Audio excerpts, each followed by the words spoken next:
এদিকে সন্ধ্যার আগেই রণক্ষেত্রে উত্তাল ঢাকার রাজপথ। আইন উপদেষ্টা আসিফ নজরুলের পদত্যাগের দাবিতে ঢাকা অচল করল শহীদ পরিবারের সদস্যরা। রীতিমতো কুকুরের মতো পেটালো শহীদদের মা বাবাদের। কঠিনভাবে খেপেছে শিক্ষার্থীরা। পুলিশের ব্যারিকেড ভেঙে সচিবালয় ঘেরাও করলো। রাতেই পালাতে পারে আসিফ নজরুল। সচিবালয় এলাকায় শিক্ষা ভবনের সামনে যেসব শিক্ষার্থীরা আসলে এখানে বিক্ষোভ করছিলেন,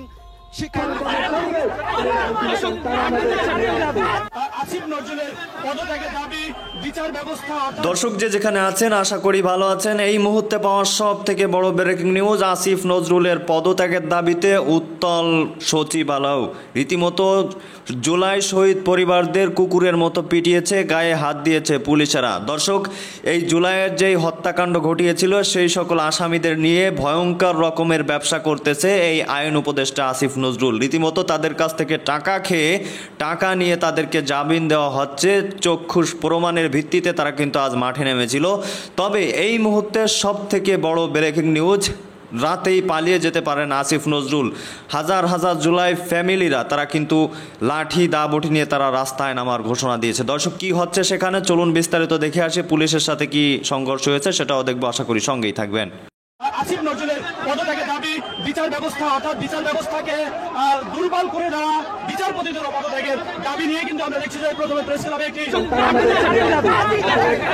পুলিশের গায়ে তেল বেশি হয়ে গেছে, শহীদ পরিবারের গায়ে হাত তুলতে ব্যারিকেড সরিয়ে দিচ্ছে।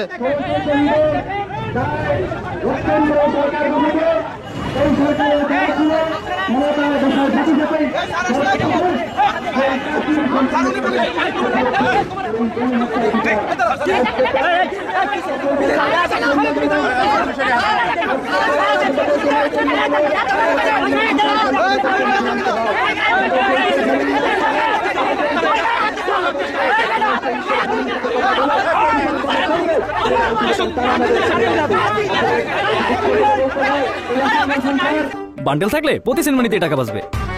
বিকাশ সেনমানি বান্ডেল কিনে জিতুন প্রতি লেনদেনে।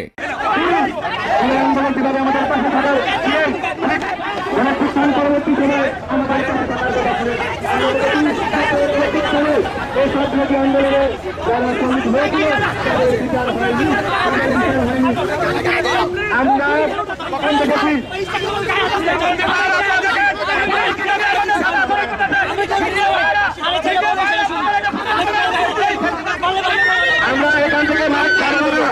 আমাদের কারাগারে যদি সরকারকে নিতে হবে,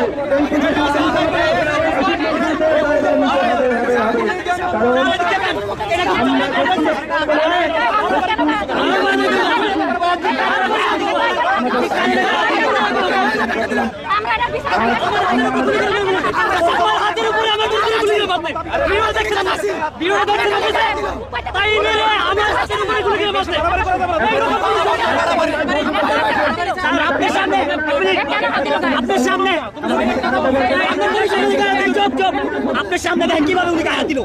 আমি তো ওনার বলছি পাল্লা মারে মারেন, একটা বাইকে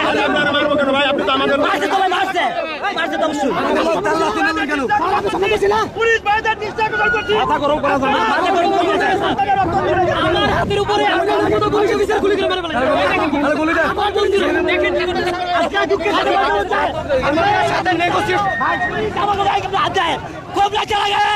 দেশে কোন দেশে বাস করি, এই দেশের পুলিশ আমাকে ওটা খাইয়া আমাকে ওটা বইয়া আমাকে গায়ে হাত দেয়, আমাকে শহীদের মায়ের গায়ে হাত দেয়।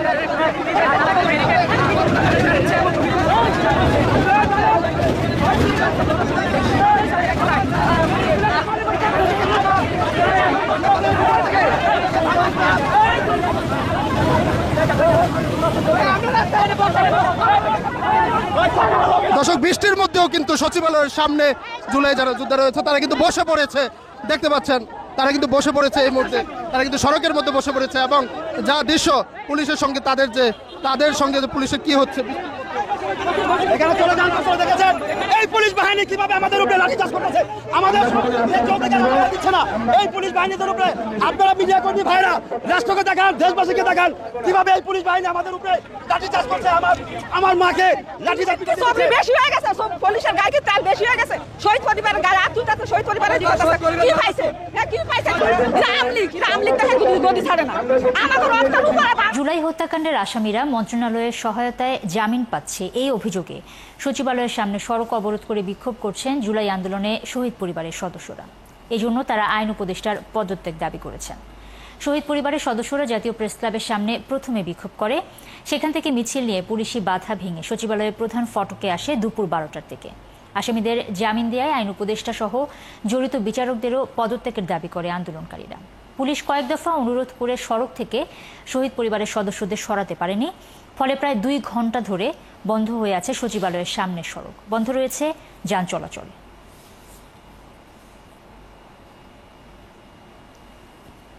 আসামি যখন ধরা হলো তখন তাদেরকে কোর্ট থেকে জামিনে বের করে দেওয়া হচ্ছে কিসের রেফারেন্সে? এই গণহত্যাকারীদেরকে মাফ দিয়ে দিলে আমাদের সামনে আরো কঠিন দিন আসতে যাবে চলছে। আপনারা মনে রাখেন, এই গণপুত্তানকে ব্যর্থ হতে দিবেন না। এই হত্যাকারীদের বিচার আপনারা করবেন। এখানে আজকে আমার আসার কথা ছিল না, সেদিন আমার ছেলে লাশ আমি কাঁধে নিয়েছিলাম।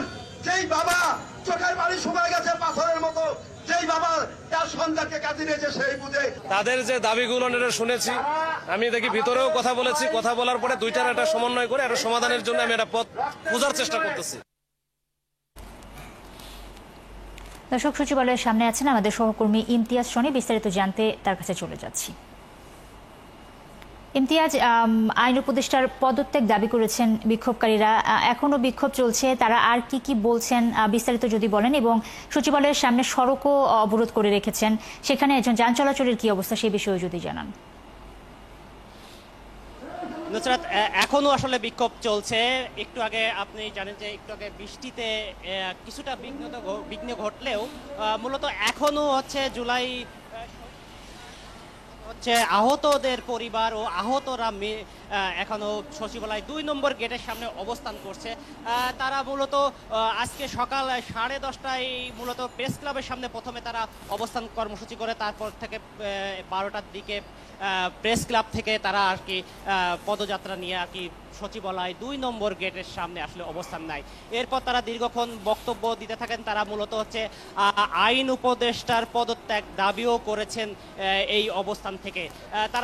তাদের বক্তব্য মূলত তারা বলতে যাচ্ছেন যেটা যে জুলাইয়ে যেই গণহত্যা হয়েছে সেই গণহত্যায় আসলে যারা অপরাধী, যারা আসলে গণহত্যার সাথে প্রত্যক্ষভাবে জড়িত, তারা বিভিন্ন আইনের ফাঁক-ফোকর দিয়ে জামিন পেয়ে যাচ্ছে, যার কারণে জুলাইয়ের যে আহতরা তারা আসলে মানে তারা বিচার পাচ্ছে না এবং এই দোষররা তারা শাস্তি পেয়ে যাচ্ছে, যার কারণে তারা আজকে এই অবস্থান নিতে বাধ্য হয়েছে বলেই তারা আমাদেরকে যেমনটা জানাচ্ছিলেন।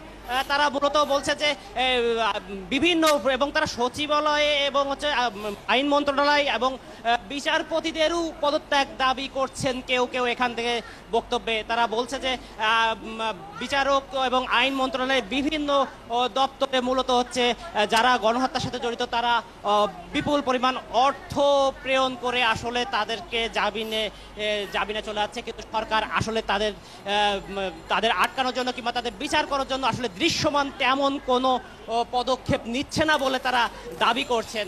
কিন্তু তারা এখনো পর্যন্ত এখানে কতক্ষণ থাকবেন কিংবা এই অবস্থান কতক্ষণ চালাবেন সেই বিষয়ে এখন নির্দিষ্ট করেননি। তারা মূলত বলছে তারা যতক্ষণ পর্যন্ত আইন মন্ত্রণালয় এবং বিভিন্ন জায়গা বিচারের নিশ্চয়তা না দেবে ততক্ষণ পর্যন্ত তারা থাকবেন। তারপরেও তারা একটু আগে বৃষ্টির কারণে কিছু। তো দর্শক, দেখলেন খুব গুরুত্বপূর্ণ প্রতিবেদন। এতক্ষণ আমাদের সাথে থাকার জন্য সবাইকে ধন্যবাদ জানাচ্ছি। দর্শক, কেন জানি মনে হয় বাংলাদেশে যেই ক্ষমতায় আসে সেই নতুন করে একটা স্বৈরাচারের জন্ম দেয়। এ যেন সৌদি আরব বা আরবীয় কোনো দেশ, যেখানে কোনো প্রোটেস্ট বা কোনো করা যাবে না, আন্দোলন করা যাবে না, আন্দোলন করলেই গ্রেপ্তার করা হবে, আর ঠিক তমন হয়ে গেছে। কেন ভাই আপনারা গণপ্রজাতন্ত্রী বাংলাদেশ রাখলেন? যদি প্রজাদের দাবি না রাখতে পারলেন তাহলে রাজতান্ত্রিক করে দেন দেশটা, যে আপনারা নিজেরা চালান, আপনাদের কথাই জনগণের শুনতে হবে, জনগণ শুনতে বাধ্য। কেন এই নামটা রাখলেন? কেন এই নামের অপমান করছেন? দর্শক, যেই ক্ষমতায় আসে সেই কিন্তু ওই ক্ষমতার অপব্যবহার 1 ইঞ্চি করলেও করে, যেটা আসিফ নজরুল সেই জুলাই যোদ্ধাদের যেই অপরাধী আছে তাদেরকে আইনে মারপ্যাচ খেলিয়ে কিন্তু তাদেরকে জামিন করে বের করে দেওয়া হচ্ছে এবং তারা বাইরে এসে বিভিন্ন লুটপাট চালিয়ে যাচ্ছে। দর্শক, এ বিষয়ে আপনাদের মতামতকে অবশ্যই জানাবেন। আসিফ নজরুলের পদত্যাগ আপনি চান কিনা অবশ্যই জানাবেন। আমি নিজস্বভাবে চাই যে এর একটা সুষ্ঠু বিচার হোক। তো দর্শক, ভালো থাকুন, সুস্থ থাকুন, আল্লাহ হাফেজ।